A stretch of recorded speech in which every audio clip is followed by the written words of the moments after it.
Okay, today we're going to dive into a really fascinating text. It's short, but wow, it draws this incredible parallel between what we're made of and the ocean itself. It's a pretty powerful idea, and we're about to unpack exactly how it all comes together. And look, the source material doesn't mess around. It jumps right in with this huge question. Is the ocean basically the fountain of youth? I mean, that's a big claim, right? To get where this is coming from, we really have to follow the logic step by step. So, to even start to tackle that big question, the text tells us to first look inward. Before we can get the whole ocean connection, we have to understand our own fundamental blueprint. What are we actually made of at our core? And according to this text, the answer is surprisingly simple. It all boils down to three main things: protein, salt, and water. These are laid out as basically the essential building blocks that make us, well, us. Now, this is where it gets really interesting. The source gives these components specific jobs. Protein, it says, helps muffling muscles.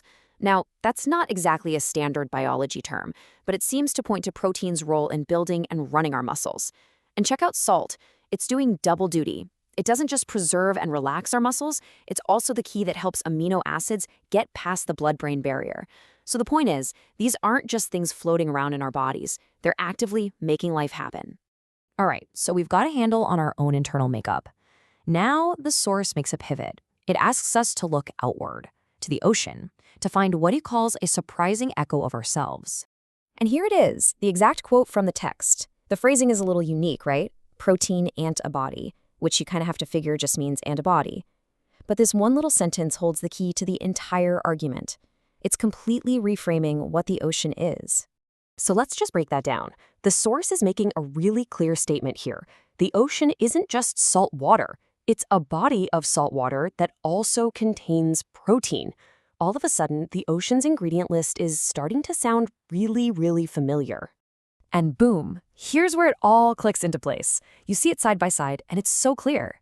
On one side, you've got us, protein, salt, and water. On the other, the ocean, a body of salt water that contains protein. The parallel is just so direct and simple. We are, in a very real way, a mirror of the ocean's composition. Okay, so we've seen the evidence, we've looked inside ourselves, and we've looked at the ocean. So now, let's just connect all the dots and see how this whole argument is built. When you lay it all out, the logic is actually just three simple steps. 1. We figure out our own basic makeup. 2. We realize the ocean is made of the same core stuff. And 3, you can't help but conclude that there must be this deep, fundamental connection between us and the ocean.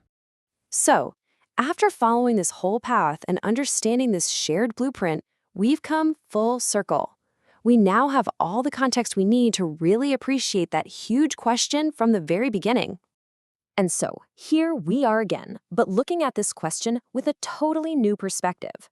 Knowing that our own bodies are a reflection of the ocean, well, the question doesn't sound so out there anymore, does it? It almost feels logical. If we're made of the same stuff, could the ocean hold the key to our own health and vitality? And that is the incredible idea this explainer leaves us to think about.